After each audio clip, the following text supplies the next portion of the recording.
Assalamualaikum warahmatullahi wabarakatuh. Yang terhormat Ibu Ike Dian Puspitarini selaku dosen mata kuliah BK Perkembangan. Perkenalkan, nama saya Faizal Faiz dengan NPM 21140100051. Di sini saya akan mencoba menjawab beberapa pertanyaan untuk tugas UTS. Langsung saja untuk soal yang pertama, nomor 1. Jelaskan sejarah awal lahirnya bimbingan dan konseling di dunia. Oke, bimbingan dan konseling ini lahir pada tahun 1908 di Amerika. Dengan berdirinya Vocational Bureau pada tahun 1908 oleh Frank Pansos, dikenal juga sebagai Father of Guidance Movement in America Education. Frank menekankan bahwa penting bagi setiap individu untuk diberikan pertolongan dari orang lain untuk lebih memahami kekurangan dan kelemahan diri sehingga dapat digunakan untuk proses pengembangan diri lebih baik dan menentukan pekerjaan yang cocok bagi dirinya. Pertama kali istilah bimbingan dikenal pada abad ke-19 hingga awal abad ke-20 di Boston. Pada awalnya istilah ini dikenal dengan berdirinya biro di bidang profesi dan ketenagakerjaan. Tujuannya yaitu untuk membantu pemuda dalam memilih karir atau pekerjaan sesuai dengan keahlian mereka. Dan juga melatih para guru untuk memberikan layanan bimbingan di sekolah. Pada masa yang hampir sama, Jas B. Davis juga memulai memberikan layanan konseling di SMA pada tahun 1898. Pada tahun 1907, dia mencoba memasukkan program bimbingan ke dalam pendidikan siswa SMA di Detroit. Ellie Weaver pada tahun 1905 mendirikan Students Aid Committee of High School di New York. Dan dalam mengembangkan komitenya, dia berada pada suatu kesimpulan. Kesimpulan yang dikemukakannya yaitu bahwa siswa membutuhkan saran dan konsultasi sebelum mereka masuk ke dunia kerja.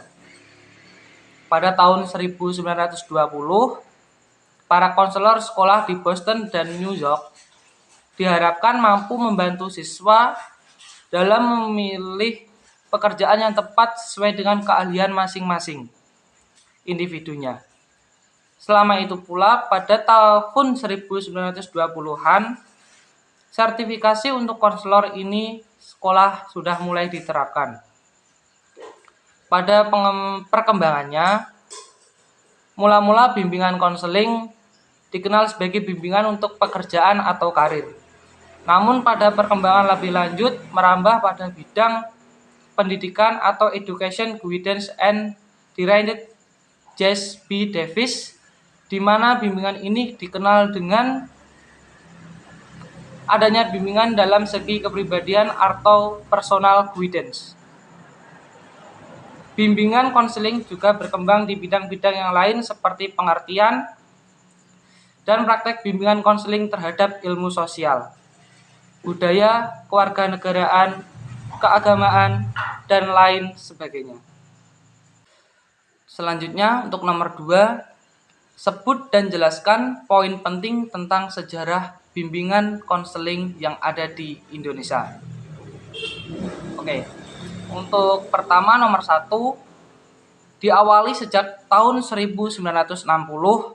Hal ini merupakan salah satu hasil konferensi Fakultas Keguruan dan Ilmu Pendidikan atau FKIP yang kemudian menjadi IKIP di Malang tanggal 20-24 Agustus 1960. Kedua, perkembangan berikutnya tahun 1964, IKIP Bandung dan IKIP Malang mendirikan jurusan bimbingan dan penyuluhan. Nomor 3, tahun 1971 berdiri proyek perintis sekolah pembangunan atau PPSP pada 8 IKIP, yaitu IKIP Padang, IKIP Jakarta, IKIP Bandung, IKIP Yogyakarta, IKIP Semarang, IKIP Surabaya, IKIP Malang, dan IKIP Manado. Nomor 4, lahirnya kurikulum pada tahun 1975 untuk sekolah menengah atas. Di dalamnya memuat pedoman bimbingan dan penyuluhan. Nomor 5, tahun 1978 diselenggarakan program PGSLP dan PGSLA bimbingan dan penyuluhan di IKIP setingkat D2 atau D3. Nomor 6, bimbingan dan penyuluhan secara legal formal diakui tahun 1889 dengan lahirnya SK Menpan nomor 026 Menpan 1989 tentang angka kredit bagi jabatan guru dan lingkungan Departemen Pendidikan dan Kebudayaan. Nomor 7, lahirnya SK Menpan nomor 23/1993 tentang jabatan fungsional guru dan angka kreditnya yang di dalamnya termuat aturan tentang bimbingan dan konseling di sekolah. Nomor 8, SK Mendikbud nomor 025/1995 sebagai petunjuk pelaksanaan jabatan fungsional guru dan angka kreditnya. Di dalam SK Mendikbud ini istilah bimbingan dan penyuluhan diganti menjadi bimbingan dan konseling di sekolah dan dilaksanakan oleh guru pembimbing.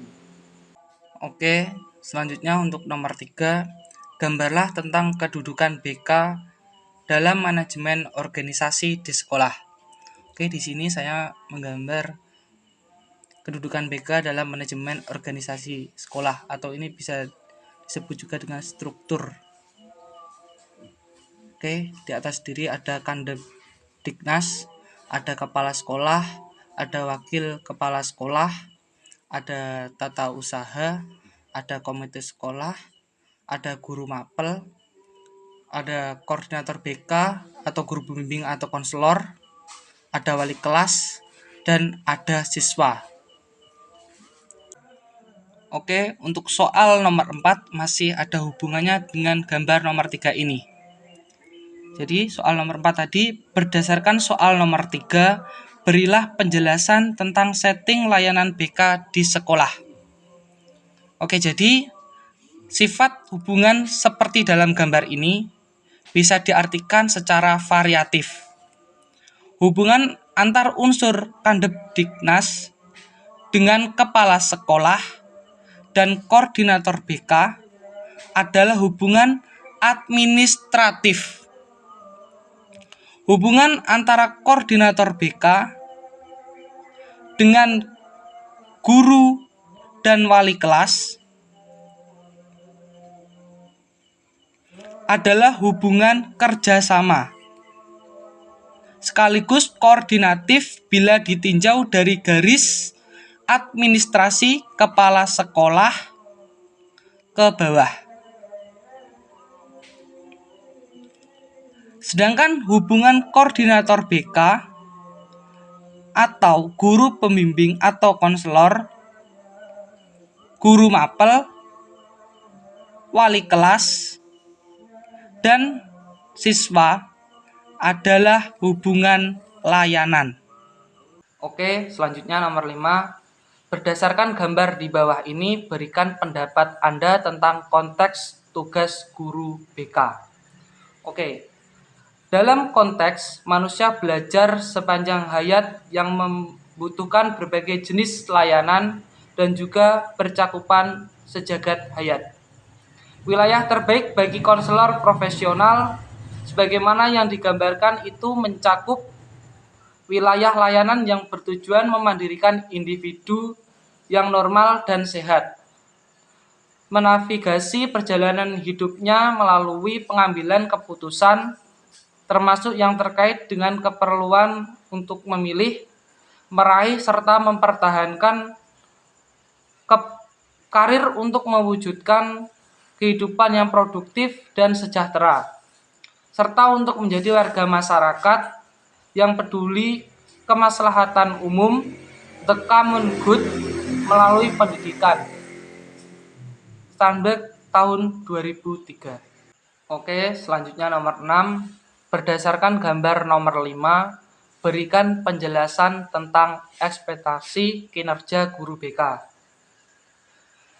Ekspektasi kinerja konselor dalam Departemen Pendidikan Nasional tahun 2008, ekspektasi kinerja lulusan program pendidikan sudah bisa diwujudkan dalam bingkai profesionalisasi.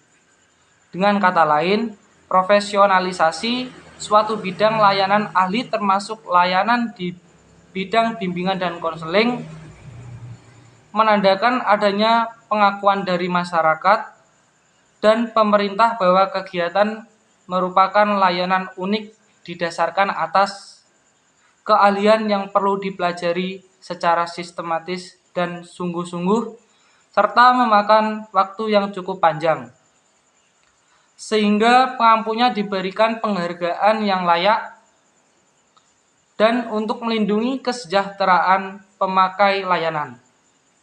Otoritas publik dan organisasi profesi dengan dibantu oleh masyarakat khususnya pemakai layanan wajib menjaga agar hanya pengampu layanan ahli yang kompeten dan mengedepankan kesejahteraan pemakai layanan yang diizinkan menyelenggarakan layanan di ahli kepada masyarakat.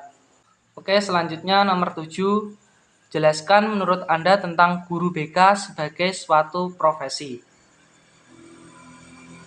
Guru BK sebagai suatu profesi karena untuk menjadi guru BK harus menempuh pendidikan dan harus memiliki latar belakang pendidikan bimbingan dan konseling.